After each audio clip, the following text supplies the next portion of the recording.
It's the Sports Peninsula podcast. Coming up, we're continuing to analyze the draft prospects for the upcoming 2025 NFL Draft being held in Green Bay this April. In this episode, we'll discuss the prospects at the interior offensive line positions. We're talking about the guards today, and this year's class appears to have good depth. This is a position that the Detroit Lions will likely address either for depth or for a possible starter. Will that player get drafted this year by Brad Holmes? We'll discuss that and more next. Now, here is your Sports Peninsula team.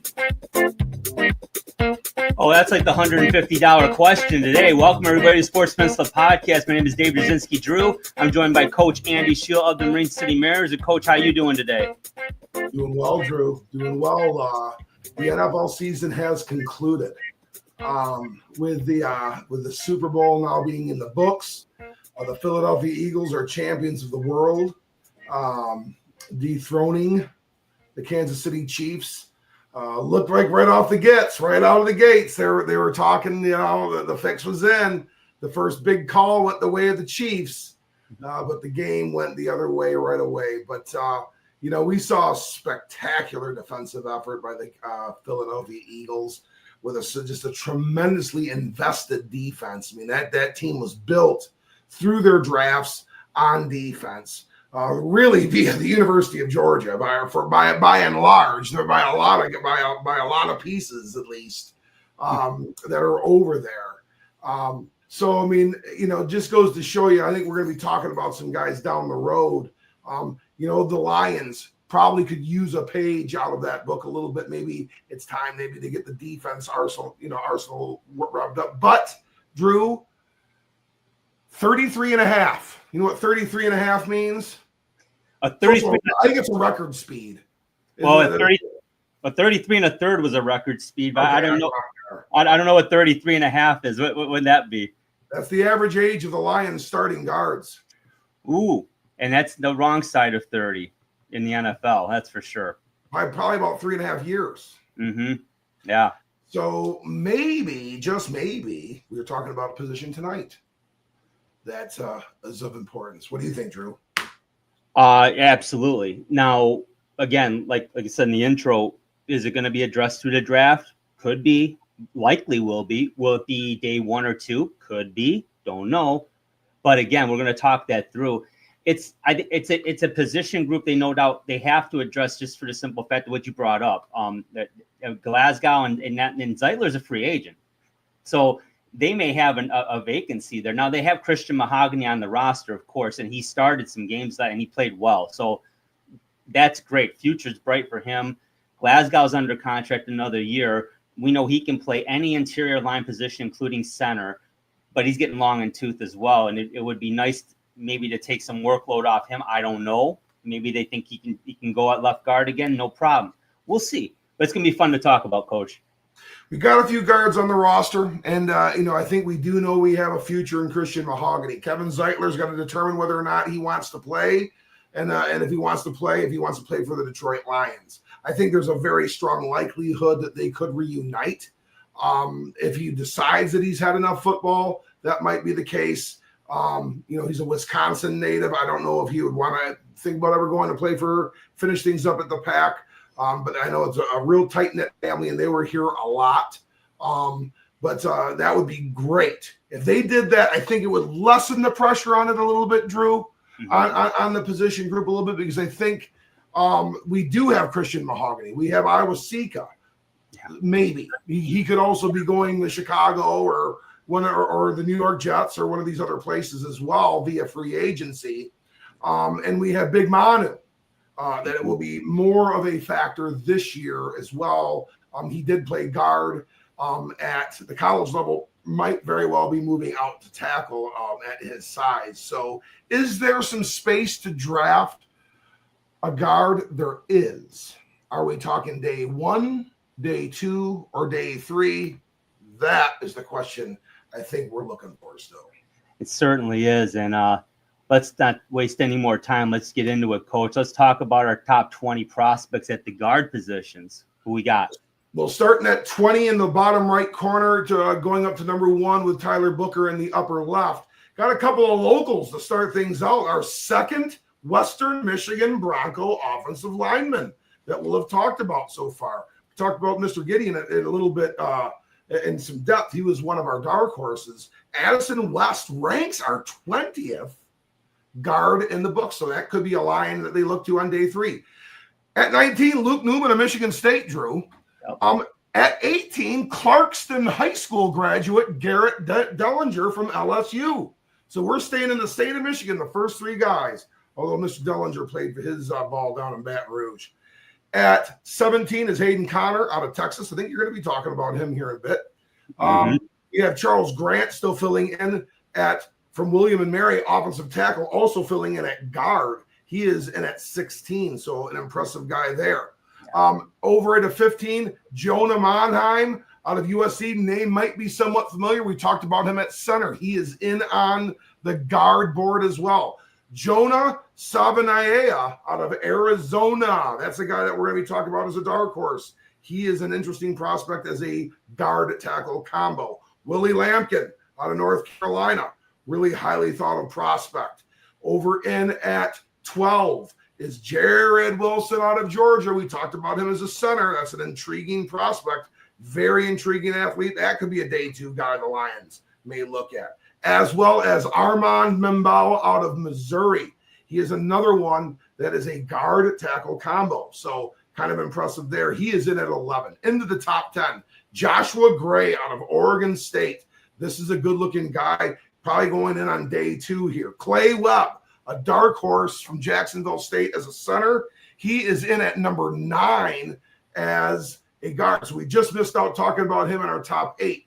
Guys that we will be hearing featured here momentarily, folks. Tyler Cooper out of Minnesota at 8. At 7, Miles Frazier out of LSU. At 6, Donovan Jackson out of Ohio State. That's a guy that could be a day 2 pick for the Detroit Lions. In at 5, Connor Colby out of Iowa. And at 4, Luke Kandra out of Cincinnati. 3, Dylan Fairchild out of Georgia, and his teammate, number 2, Tate Ratledge out of Georgia. Their 2 starting guards are 2 and 3 respectively. And in at number 1, staying in the SEC, out of the Crimson Tide, a really interesting looking prospect, a guy that we would have to look no further than day 1 probably to get, Drew. That is Tyler Booker of Alabama. Yeah, and let's jump in there because I'll say this. Booker, clearly across all of the sites that we looked at and even our own scouting, he was consensus top 3 or even number 1 on most of them. Tyler Booker's a stud. He truly is, Drew. He's got the big frame, the big modern athletic guards frame at 6'5", 325 pounds. He's from the Northeast, Coach Drew. He's over at from New Haven, Connecticut. Blood in the Streets in the town of New Haven, and they were created by Tyler Booker. He prepped at IMG down in Bradenton, Florida. So he played at an elite school and played against a lot of elite high-level competition. Was constantly being showcased down at that school. Came right out of the gates in Bradenton, made his way over to Tuscaloosa, and was a freshman All-American. So he got on the field early at Alabama, which is a real impressive thing. He's 2-time All-SEC football player. He was an All-American this year. Got over 1,750 reps at left guard in his career. So he's logged some good time there, but 150 at right guard. So he's positioned vertical between the guards, has gotten a little bit of left tackle as well. So we're talking about a guy that can do some utility work. He's given up 2 career sacks. Tyler Booker's the real deal, Drew. He's the real deal. Good chance they can't get to him at 28. There's a good chance of that. There also could be a chance he could sprinkle out there or be within grasp of a small trade up. But yeah. Tyler Booker is one of the offensive linemen. We've talked about 3 position groups so far. If the Detroit Lions were to invest day 1 capital, their names would be something like Calvin Banks. Probably not going to be able to get to him at that. He's probably too high up the board there. Or Tyler Booker. He is a very special prospect. Talk about what you like, Coach. Well, like I said, he can play both guard positions. He's got a lot of time at both, so he's pretty comfortable at left and right. And, so is Christian Mahogany. So is Graham Glasgow. We've got 2 other guys that can also do this, but that really is helpful in balancing out and shaping out an O-line when you have a guy that can go either or. Real coordinated puncher. He's got good hand timing. So, that really helps out with keeping the yellow flags in the holsters there of the referees there. that really yields to a lower penalty rate for those kind of guys that have the superior hand play. He's got that NFL size and frame, 6'5", 325, probably going to go up 5-10 pounds, get himself up to 335. And he really recognizes, so the blitz schemes and stunt schemes. You can see almost right here in this one, he's got a real wide base, kind of showing off that big, thick anchor right there. And at that position, he could really punch to the inside or get a good paw to the outside.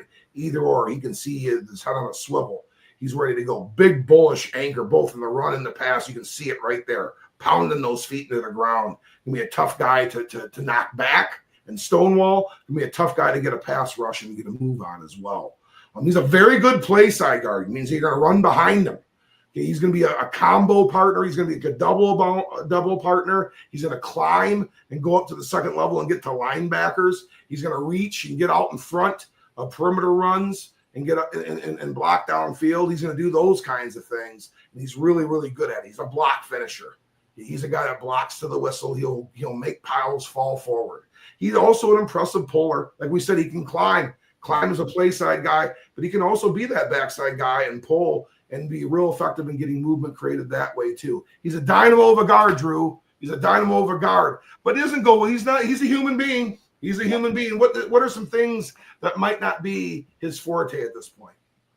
Well, the first thing is being this highly touted. He's going to start for whoever grabs him, and very likely, and that means an adjustment under fire. And that's in the NFL. So that's never a young guy starting. Yeah, and he's a junior, so it's never an easy thing to do. But I don't think we're very concerned about that. But it's something of always be aware of. You're starting a college junior at guard in the NFL. It's something you always have to be mindful of. His pad level can get a little high, so you can get maybe just out of sorts, maybe just out of focus a little bit at times, but I don't think it's for certainly not a lack of strength. And I really don't believe it's necessarily an endurance issue. He needs to continue to develop upon his agility and functional athleticism. So, and you articulated very well how big and strong he is, and he can move. There's no doubt about that. He's got to keep working at that, because let's face it, man, when you're that big, anybody, if you want to stay flexible, you got to be working at it. You got to be constantly working at it.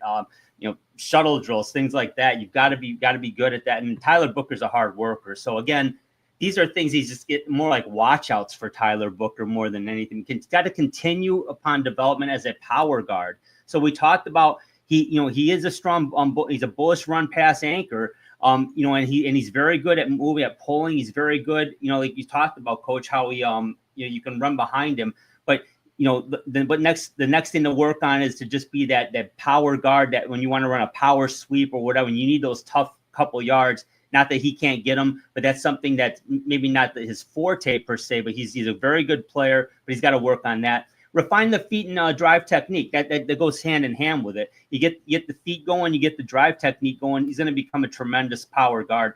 Coach, I personally, everything we identify as red flags, I think they're very coachable, and I don't see an issue here with Tyler Booker. I think he's going to be a stud for 10 plus years. 100%, Drew. This kid is the real deal, and we talk about Penny Sewell's a power tackle.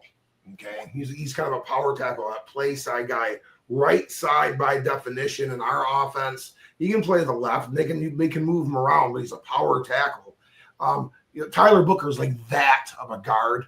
I'm not saying that he is the Penny Sewell of guards, but he is that type of player. He is a true kind of play side guy where you would run into a vast majority. And I tell you what, if that was your right side of your offensive line, or eventually someday the left side of your offensive line was Penny Sewell and Tyler Booker, that is an investment into a side that could be really, really juicy. And could that happen?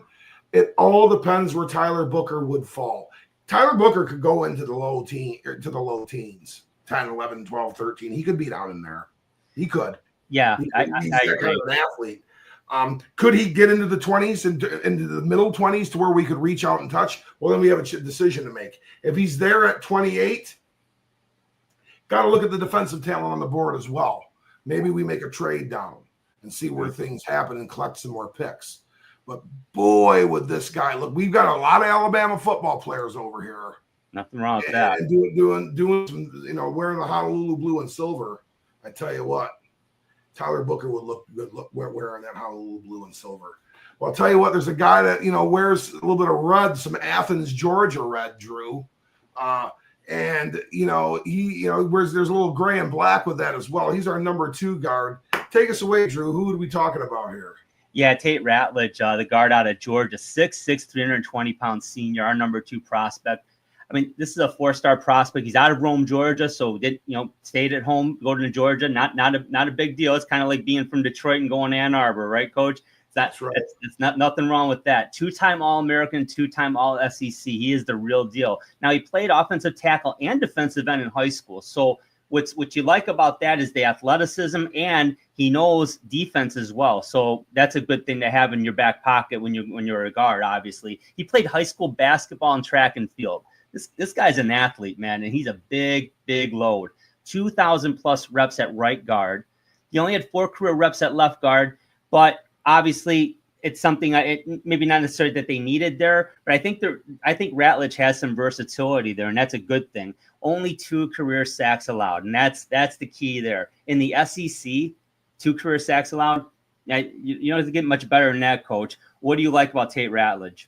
Well, he does have the potential for good position versatility. Now, he's got 4 career reps as a left guard. You're drafting primarily a right guard at this point in time.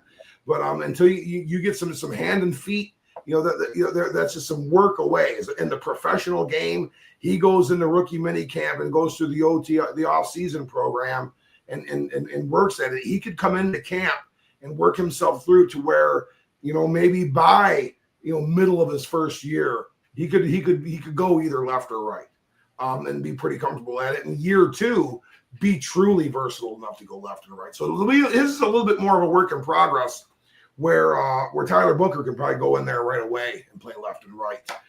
But he does have that. He has good potential for it.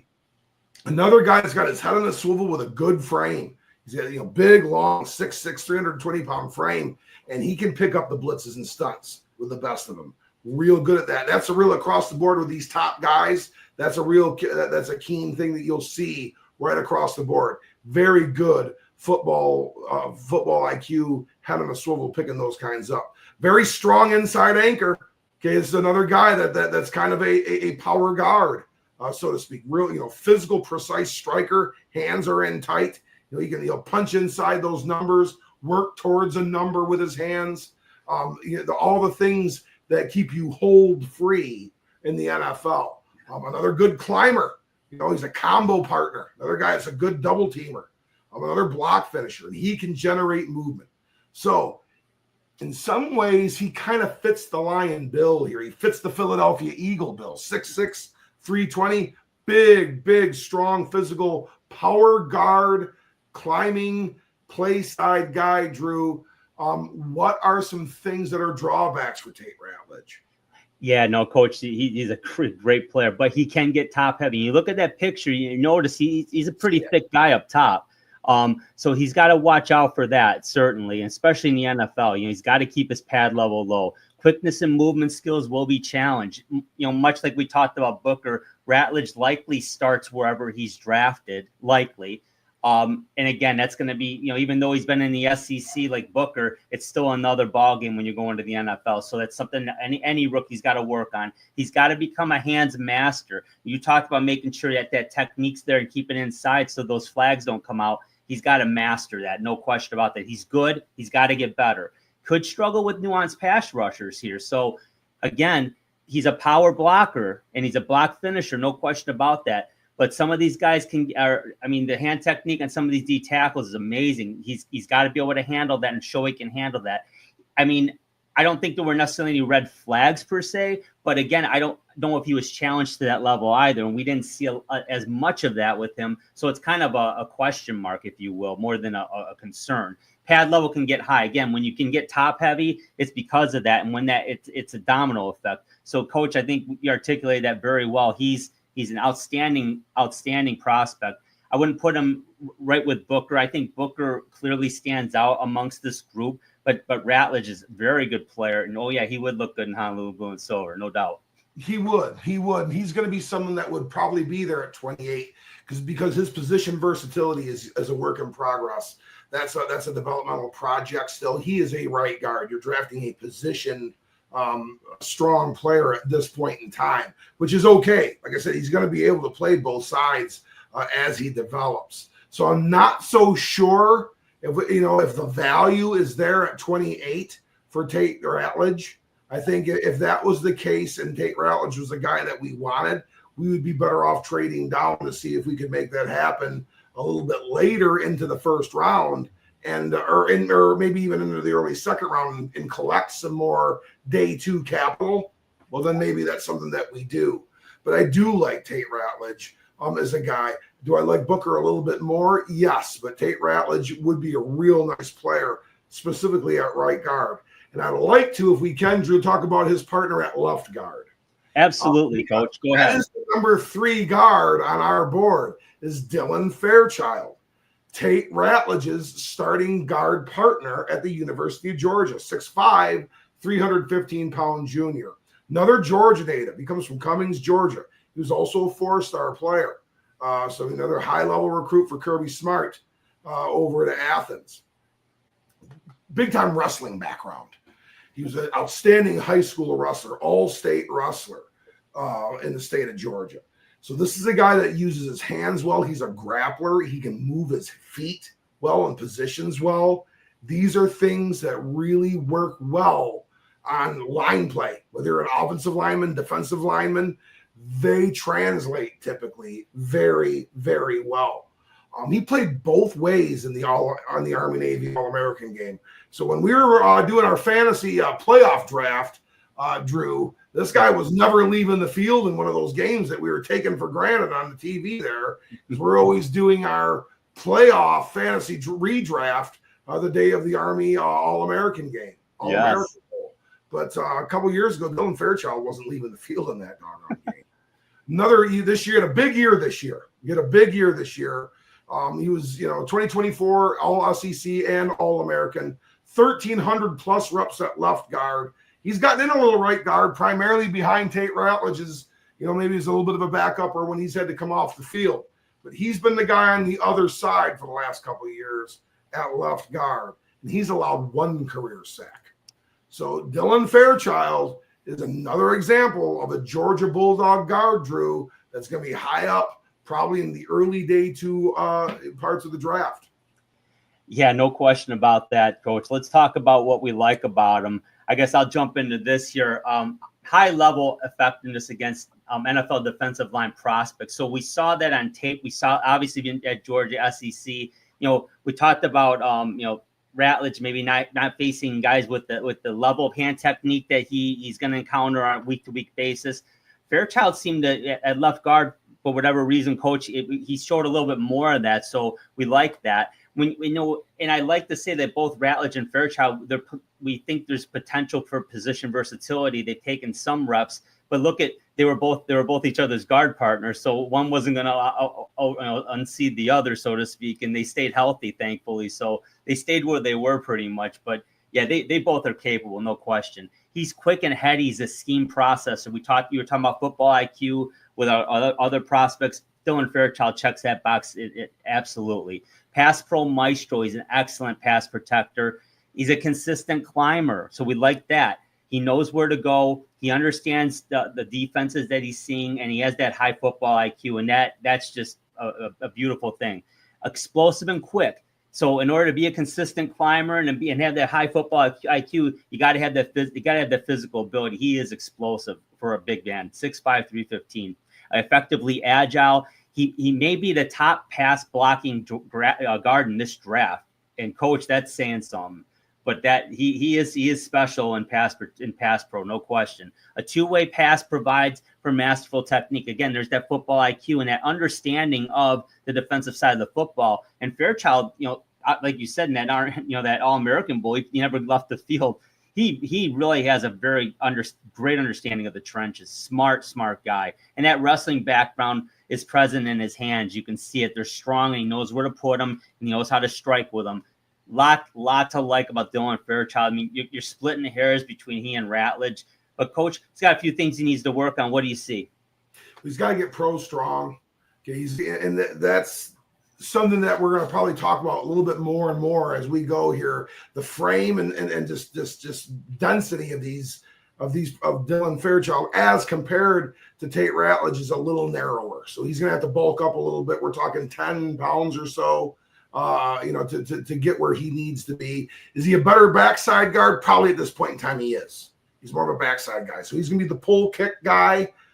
He's a left guard, but you're going to have to scheme in certain ways and really maybe get him off the field at times if, when you want to, run hard power to the left, which you can do. Can that be a tendency, and could that be something that can be a giveaway to a defensive staff too? That's possible. But as he develops, that might have to be the case a little bit. He's more of a backside guy and develop into that true backside play side guard. He's got to become a hands master, and he has the capability of it. And we said how great his hands were over on the left side of things with the strengths, and that's just capitalizing on that. That's got to be his forte. He has got to become masterful in the way of using his hands and do that better than other people in the league. If he does that, he's going to be just fine. He's still considering a developmental player at Georgia. So he's definitely got tread on the tire and was still kind of growing as a player. So that's going to take place at the NFL level now too. So, I mean, if we're starting, this would be a guy, if he starts, there's going to be a hiccup or two, especially against some of the elite interior D-line talent. He's got to embrace becoming a master NFL technician right now so he can get on the field as early as possible. So these are the things that we're not saying that he's not capable of, but they're not quite there yet either in order for him to be what he needs to be. Is he ready? He's ready as a pass blocker. He's ready as a pass blocker today, Drew. He's ready to take on some pass sets. But as a run blocker, got some work to do. He's got some work to do. Would I love to see him? Sure. If we acquired some more day two capital, I could see it.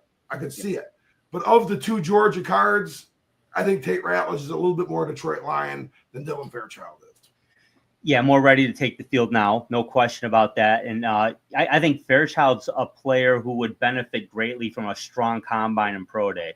I think if he's able to show something there, that's gonna lessen some of the not fears. There's no fear about drafting Fairchild. There's some concerns, and right. Just keys that he, like you said, things he needs to work on. But I like him a lot. But I agree. For some reason, I think you're right. It would be a situation where if they were to trade down and acquire an additional pick, and we're able to have a luxury pick in essence, that'd be a nice player to have right there. But they drafted Manu last year, and although Mahogany's possibly going to start next year, which is great. But you want what guards are we going to draft? Yeah, I hear what you're saying. Yeah, exactly. So, but nice player. And again, we don't know what's going to how this is going to shake out. I mean, guys may leave and then it becomes a necessity. So there you have it. Coach, let's talk about our next prospect, our number 4 guard on the board. Yeah, we're talking now. We're going to come back to the Midwest here, and a guy that a true local transferred back to the Queen City and played for the Cincinnati Bearcats. We're talking about Luke Kandra. 6'4", 323-pound transfer senior from Cincinnati. He was an all-state guard and defensive tackle at Elder High School, so he played at the biggest level in the state of Ohio. If you're all-state that level, you're one heck of a football player, let me tell you, Drew. There's a lot of yeah, absolutely. There's a lot of good football players in the state of Ohio, and a lot of big programs, and one of those 3 to 5 big cities you could say that, so to speak. Cleveland, Columbus, Cincy, Toledo, Dayton, all are football hotbeds. So, I mean, and he comes from one of them in Cincinnati, and he was a doggone good one. Went to Louisville initially and played some football there, but transferred back to Cincinnati, and it clicked in like that and really became one of the best guards to ever wear a Cincinnati Bearcat uniform. He was a 2-time All-American. While at Cincinnati, he was 2-time All Big 12. He logged over 1,100 reps at right guard and about 90 at left guard. So going back to the right side here, as we talked about with Tate Ratledge, doesn't have quite the experience Tate Ratledge has on the field, but a similar ratio in regards to right-left. He's got a little bit more left guard in him than Tate did, but again, heavier right-handed guard. So he's got position versatility, Drew. And you know what? He was rarely off the field for Cincy. Even when games were into the third, fourth quarter in hand, Luke Kandra was out there for them. He never left the field. Very reactive, twitchy out of the stance. So this is a guy who can get out of the stance and get things going. It's kind of a movement creator in that regard. He does, again, possess the true position versatility. He can play right and left. He's more of a right guard at first. Probably can play a little bit more left than Tate Ratledge now, because I'm not so sure Luke Kandra would be a guy you would be concerned about starting right away. So he can kind of cut his teeth as a backup swing guard left and right and kind of work at it. He did not get penalized much in college. I think just a handful of times. And I think over half of his penalties came at Louisville, where he played a lot less football. So he's a tremendous tactician, a tremendous technical football player. Just a true student of the game and a master tactician and a phenomenal, technical football player. Dream of a combo partner. This is the guy you want to go climb walls with if you're an offensive tackle, or double down if you're a tackle or a center. You want him right next to you. He's getting off. He's getting into that guy. He's going to be a partner you can really sink your teeth into. He's a road grading finisher. This is a run blocker first, Drew. A lot of things to like about Luke Kandra. Physical frame's a little different than some of the other prospects we talked about. What are some things here about Luke that are maybe limitations? Well, he's pretty much maxed out. Now that's, he's 6'4", 323 pounds. He's a big boy, but he is maxed out. So to think that he's going to be able to put on another 20 pounds of quality weight, not likely at all. And it'd be very tough to put on any more muscle. But you know what? We like Luke Kandra a lot, but at that point, you just got to understand this is what you're getting here is pretty much the maxed out Luke Kandra. It's a good thing, but you're not going to be able to build on that necessarily. Must become more refined in pass protection. So we just talked about, one of the best pass blockers in the draft, potentially. Now we're talking about a guy, he's probably got to work on that a little bit more in Luke Kandra. He's got to work on leverage and functional agility. And that goes hand in hand. When you're in pass pro, you got to be really able to backpedal. You got to be really graceful. You got to be very, have good leverage and be able to plant and execute. He's got to work on that. He may struggle generating movement up front. It depends on how he gets off the ball. He's gonna have to show that he can punch hard quickly, get off the snap quickly. If he can do that, that'll work itself out. But right now, that's what we're kind of seeing. He really needs to develop upon his base and anchor. So again, you do that, that's where you're gonna get that jump and that hop, those twitchy movements. That's gonna help a lot. And really, he plays a very physical, rough style. So now he was able to avoid the laundry in Cincinnati, Coach. But, the NFL is another deal, too. And those guys know how to push your buttons, right? And that could happen. He's got to watch that a little bit. But I'm going to tell you what, on day 2, depending on how this draft shakes out, I really, really would like to see Luke Kandra as a Detroit Lion. I like him a lot. It just something about him on tape when you watch him. He has a commanding presence, I feel. What do you think? Yeah, I think his upside, definitely. And he'd be a back day 2 guy, early day. We had that compensatory third rounder now. Yeah, 101. Glenn becoming the Jets head coach. So he could be a guy that would fall in and around that area, or early 4th round. That's kind of where you're looking at Luke Kandra. There are a lot of things that scream Detroit Lion about him. The advanced scouting will tell the tale, things that I don't know. But, with a maxed out frame, if he's struggling to generate movement and he plays, as reckless and as physical as he plays, it's going to be a quick 3 years, and he won't be here after that rookie deal. So I mean, that would be the thing that it would be the concern. Can he be a movement creator? Can he continue to be that road grader that he was? But he plays a style of football, Drew, that takes a lot of lead out of the pencil. It's hard on you. It's physical. So, with that being said, we're looking at a guy that could have that span of career that would be of the average 4 to 5 year category. Luke Kandra, checks a lot of boxes of a guy that could be like that. But at the same time, you could have a fan favorite of an offensive lineman and the Christian Mahogany of 2025 and Luke Kandra. Yeah, that's a great comparison, Coach. Let's talk about our number 5 guy. Yeah, go ahead, Drew. We're going back to the Big Ten, my friend. We're going back to the Big Ten and to the land of build it, they will come, aren't we going there? Indeed, to Kinnick Stadium, right? Connor Colby, the guard out of Iowa, 6'6", 310-pound senior. This is a 4-star prospect out of Cedar Rapids, Iowa, so you stay close to home as well. 3-year starter, 3-time All Big Ten player, 3-time academic All Big Ten. There you go. You got to have those smarts up front, man. 2024, the All-American, 1,450 reps at right guard, nearly 700 reps at left guard and right tackle combined. Coach, that's versatility. That's a little different, isn't it? For the what you see. Little different. What do you like about Connor Colby? Well, started 3 years. He's a seasoned veteran of the Big Ten, and he played in the 2024 Big Ten. I got to see him play myself over at Michigan State, and the Hawkeyes struggled that game and lost to the Spartans. But Connor Colby played against a lot of good football players this year and in the last 3 years. So he's played against really high caliber talent and been very successful All Big Ten player each year.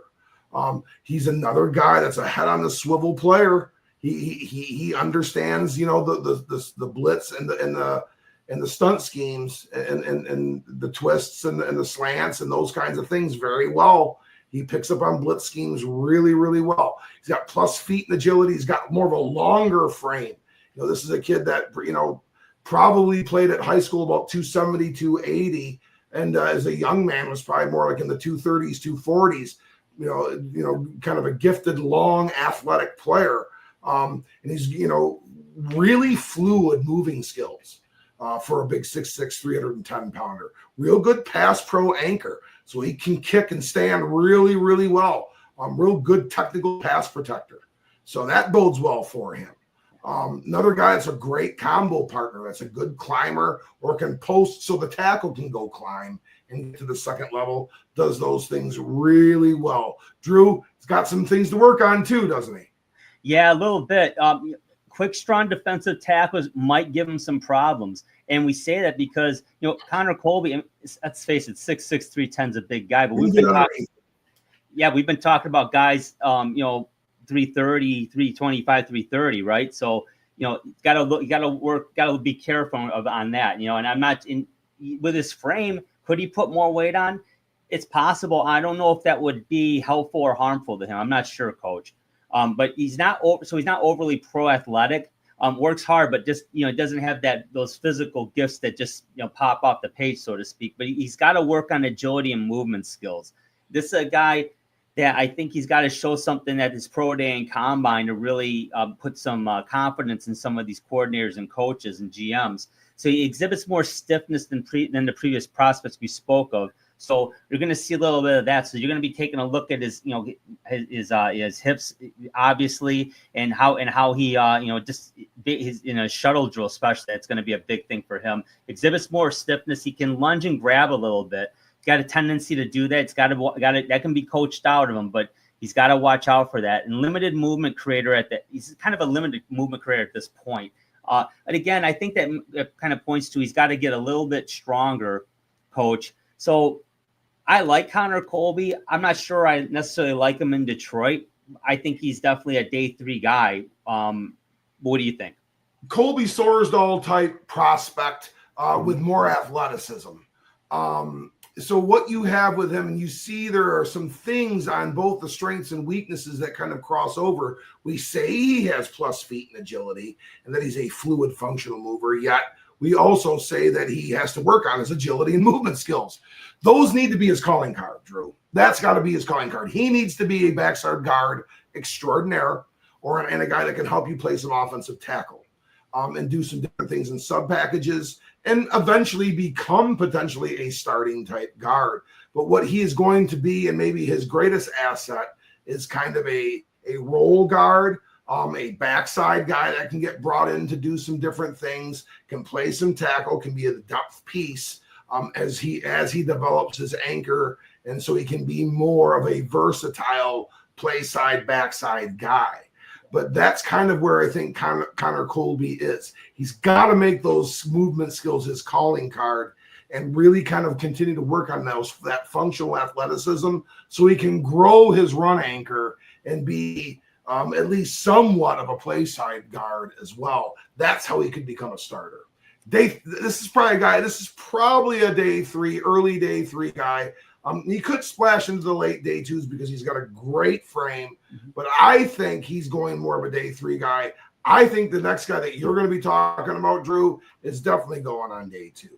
I think the next guy you're talking about is definitely going on day 2. Yeah, and this is also a guy that I could see wearing some Honolulu blue. Take it away, Drew. I agree, Coach. Donovan Jackson out of The Ohio State University, the senior. He's 6'4", 320-pounder. Let's talk about him a little bit, Coach. 5-star recruit from Bel Air, Texas. So, he got recruited, but a 5-star recruit, obviously, you're gonna get a lot of attention from the big boys. And he went up to Ohio State. He excelled in track and field as well. That's a big thing. Obviously, part of the national championship team of 2024. He was also an All-American this season, 3-time All-Big Ten. He logged 1,900 plus reps at left guard, 500 plus reps at left tackle, and has played right tackle as well. That's great versatility, and that is a hell of a resume, Coach. There's a lot to like about Donovan Jackson. Talk about what you like. Well, he's got a great anchor. He's got a real tight, strong, explosive anchor for a guy that's 6'4", 320. Another tight hand thrower. He gets those hands inside on those numbers, can work from one number to the next. They don't move. They stay in tight. And that's, you don't get called for holding if you do that. So he's got great hand placement. And he's a great striker. Again, he's got that pro mass. He's 6'4", 320. We've talked about a lot of big guys. Colby's 6'6", 310. What are you talking about there, Shield? Just look at that photo right there. He doesn't look like he weighs 320 pounds. No. Not at all. He looks like he weighs 250, 260 pounds. That is a tight-packed, dense frame. We're talking, Wolverine, and I don't mean to throw shade at him being a Buckeye, type density here. If you're a Marvel comic guy, thick and packed, strong. So, those are the type of bodies that can endure in the NFL. So that's something you got to look at too. How are they going to hold up? Because you get real long and lean and wide, you got a great anchor and base, but I tell you what, there's a lot of frame to beat up too. Calvin Johnson had a big long frame too, and they got pounded on for 8 years. Yeah. So that's something that with Donovan Jackson, I know we're talking about a guard here. He possesses the right kind of frame. Great fluid mover. He can pull. This is a guy that can do things as a play side and a backside guy as a guard. Primarily a backside tackle because he was left tackle and possessed with this year on the national championship team, he played left tackle. Kind of had to come in there and do that because of injury and left the guard position. And look, it did real well. Another guy that's adept at defensive recognition from multiple positional vantage points. He gets off the ball. He's got elite athletic ability for an interior offensive lineman, and he can play both guard and tackle, Drew. I really, really like Donovan Jackson as a guy for the Lions to look at on day 2. I really, really like, and I think he could be a guy that is a starter at times next year and definitely a starter for the future. And we can use that first-round draft pick on a defensive player. This is the guy that I would target. However, there are some things that we need to look at as well. Yeah, absolutely. By the way, I'm in full agreement with you. I like him as much as I like Kandra. And possibly with that 3rd round pick, if like I said, if everything falls in line, that might be the direction to go. Donovan Jackson would be outstanding there as well. He is a bit stiffer in some of the other prospects that we're talking about today. So he's going to have to show something. He's going to have to show something in his pro day and combine to again, kind of squash that a bit. But that's what's on tape. So he's going to have to work on that. He seemed to be purely a guard in the NFL. So that doesn't mean he doesn't have versatility, but obviously to not be able to play tackle and guard or guard and center, he could play either guard, but that's kind of what he's being, that's what he's looking like in the NFL. Not a bad thing, though. Certainly not a bad thing in Detroit. Can get reckless and misses targets. And that leads into when he can play at a high and he can play too high and he can lose leverage. He can get grabby and when he misses with his punch. So again, that all ties together. So it's almost like he kind of gets a little discombobulated when plan A doesn't work, plan B kind of gets a little sloppy, coach. I'm concerned about that, but talk about that. Is that something you can coach out of a guy? Yeah, well, he plays with tremendous, with reckless abandon. He plays just, his football in the phone booth, and he's going at it so hard and quick. Yeah, there's some technique there that he can kind of be coached up on and, and tighten those kinds of things up. Hank Fraley could get him kind of set straight that way. We talk about how good his hands are when he does punch. But you know what? When we're talking a lot of those misses where it says he can get reckless and misses targets, we're talking about that primarily as a puller and out in space. He can also mistime his angles as a climber a little bit, and that's when we see him grabbing. That's where we'll see him, do something uncharacteristic of what he would do on the line as an anchor run blocker when he climbs and has to go up top, over the top, or go up, or kick somebody out in a pull scheme. Does he get there? Does he strike home? Or his feet get the best of him at times and be out of position or mistime things a little bit. Those are some issues that Donovan Jackson had. And because of the injury sustained to Simmons, who we talked about, Josh Simmons at left guard or left tackle when he tore his knee against against Oregon, Donovan Jackson then became the left tackle for the remainder of the year as he got those left tackle reps. And they won a national championship with him playing left tackle. So, this is a guy that I really like as the value. I think he's a great fit within our draft. I may be wrong, but this is somebody I would really love to see wear our uniform, Drew. But you know what? There are other prospects.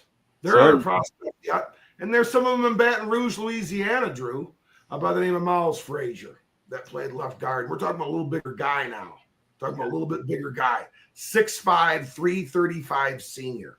A big kid out of Camden, New Jersey. Didn't come to Baton Rouge right out of New Jersey. He went down over in the Florida International, I believe down in Boca is where that is. Mm-hmm. And that's where he played initially or in Fort Lauderdale. Sorry, Florida International's in Fort Lauderdale, and that's where he went initially. And he was great down there.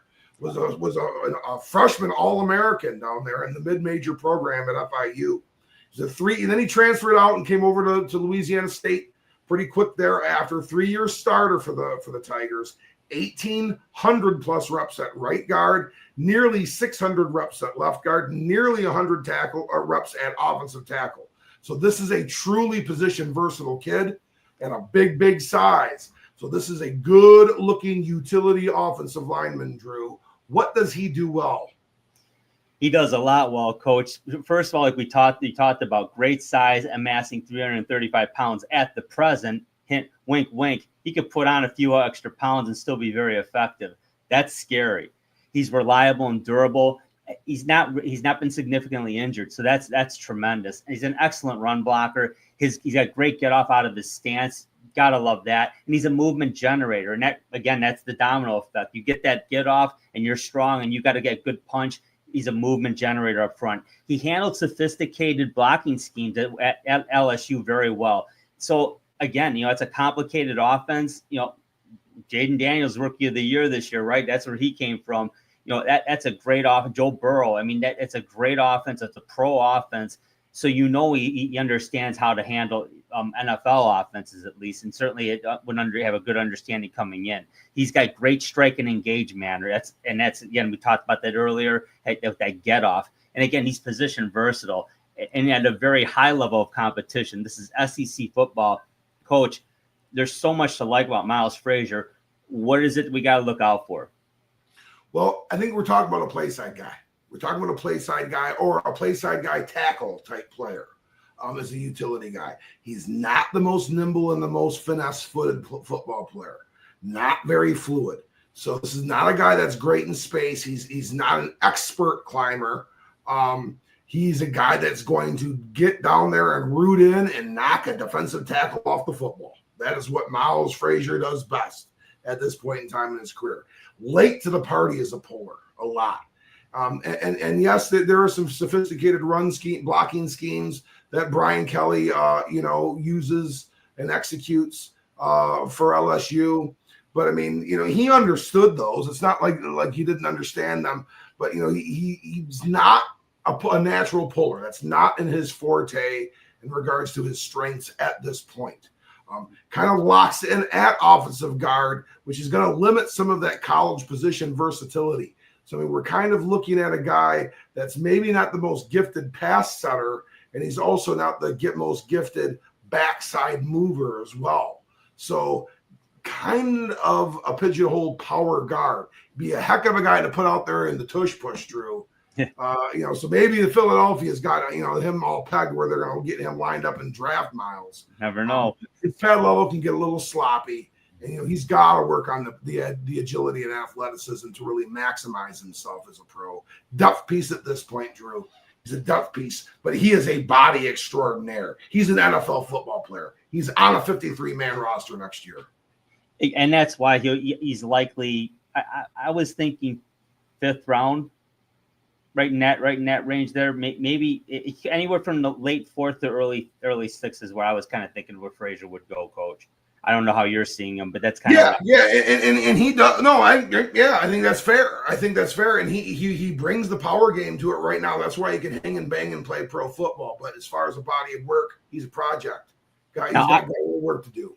Now I like Miles Frazier, but the Lions have versions of him already on the team, so that. He's not. He would definitely be that day 3 distant piece. And if we decide, we're moving on from a Colby Sorsdahl or that kind of a thing, and we want to do something different, now this is the type of player we're looking at. Yeah, that makes a lot of sense. Exactly. Let's talk about our next prospect, Coach, our number 8 guy.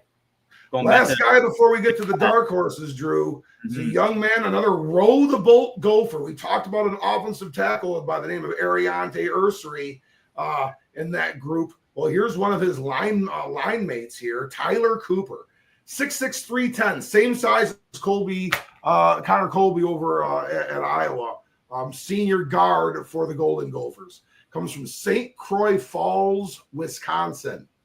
So it comes from the state to the east there, where he was a finalist for the state offensive lineman of the year.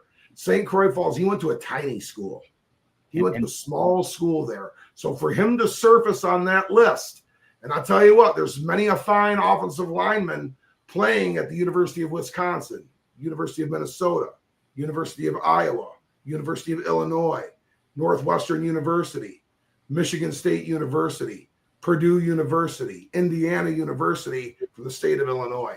Or I'm sorry, state of Wisconsin. I'm sorry, Drew. Yep. And I left out many other great schools. That MAC schools that have Northern Illinois, Western, places like that have Wisconsin kids that start there. He's a real high caliber player out of high school going over to the Golden Gophers. Became an all Big Ten football player this past year. He was a 5-time academic all Big Ten selection. Wow. So he's a great student, smart kid, 1,100 plus reps at left guard. 250 career reps at right guard, so he's position versatile at the guard position. He also has 8 career reps at offensive tackle. He's played all those different positions and only allowed 3 sacks in his career. So it's taken Tyler a little time to get on the football field, which was apropos and par for the course throughout traditional development at the college level. At this day and age, we see the big studs get out there young. Tyler was more that work in progress, but he's shining now and is every bit the prospect that anybody else was. Yeah, and Coach, we like a lot about him. He picks up stunts and blitzes with the best. 5-time academic All-American. I mean, that all Big Ten, it tells you right there all you need to know. He's a smart guy. He knows what he's looking at. He knows how to handle it. He's a leverage wizard. So, and again, to be able to have that good leverage along with kind of being almost a step ahead of your opponent, it's like a chess game. That's it. Game over. Good overall technician. So he's very good at that. At recognition, he's good at executing, and again, he's great at leverage. So it's almost like, I don't know if he has I didn't even check if he had a wrestling background, Coach, or not, but that's what that sounds like. We're talking about. So yeah, he just keeps his anchor under him very well. Great balance. Yeah, that you would see in a wrestler. Exactly. It always has met that metric or analytic data in high level competition. So he grades out well. You check out, it's like he's able to rise to the occasion when called upon. And he's a good puller. He's got a mean streak in the run game too. So you got to like that. Definitely we like that in Detroit. I know that. Long levers for an offensive guard. Got that length. So that's a good thing. He's versatile. He's a versatile guard. We know he can play both guard positions. He's a very good player, Coach. What does he need to work on? Well, his metrics stand out really, really well. So I mean, he played against some of the better teams. He metrically graded out really well in those games. So that helps him. But he's a limited starter. It's taken him some time to get out there and play for the Golden Gophers. Why is that? Well, there's somewhat of an injury history there too. So he's been a little bit banged up throughout his time at Minnesota. Not a natural movement creator. He doesn't get underneath. He isn't kind of that body type, like a Luke Kandra or a Donovan Jackson, 6'4", 320, leverage extraordinaire. Now, he plays with tremendous leverage. We talk about how well he is at playing with leverage. He's very crafty at it.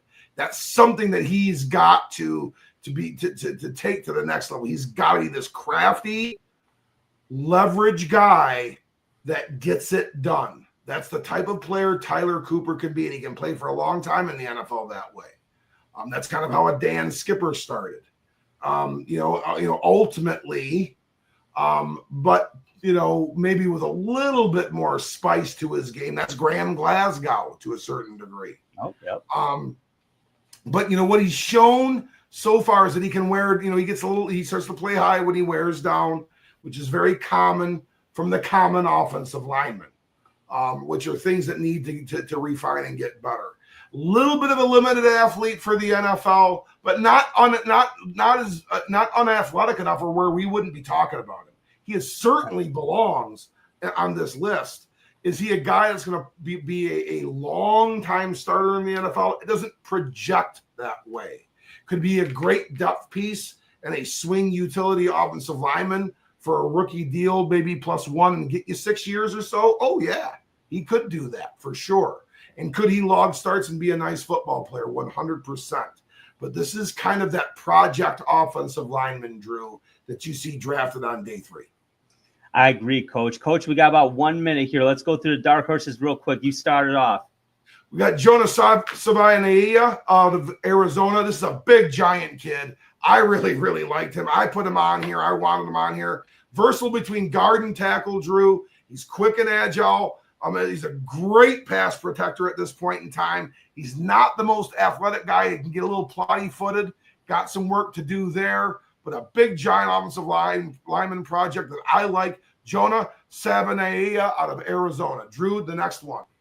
Yeah, Hayden Conner, the guard out of Texas, 6'5", 320-pound senior. He's had 50-plus starts at left guard for Texas. He's a good puller, really a premier pass protector. He does exhibit some stiffness. He's got to get pro strong, and he can get loose in technique a little bit and get a little over aggressive. But there's a lot to like about Hayden Conner, Coach. I see him definitely as a day 3 gem, if you will. Hey, Coach, excellent work today. Great job. Any closing thoughts before we wrap it up? Hey, this is a lot of fun. This is a position group we could be plucking from. So, Keep your eyes open. Absolutely. For Coach Andy Shield, my name is Drew. Don't forget to check us out on the ESEN Network Roku channel at 7 p.m. on Saturdays every week. Thanks for watching. Don't forget to subscribe. Don't forget to like the video. Thank you for watching. We appreciate you. We'll talk to you next week. This has been the Sports Peninsula Podcast. Thank you for watching, and don't forget to subscribe to our channel. Follow us on YouTube so you don't miss an episode at the Sports Peninsula Podcast. You can also follow us on Twitter X. Just look for @SportsP Podcast, and follow us to keep up on sports around the great state of Michigan and beyond. You can also catch our show every Saturday night at 7 p.m. on the ESEN Network channel as part of Roku. When you want to hear all about sports in the great state of Michigan, there is only one, Sports Peninsula Podcast.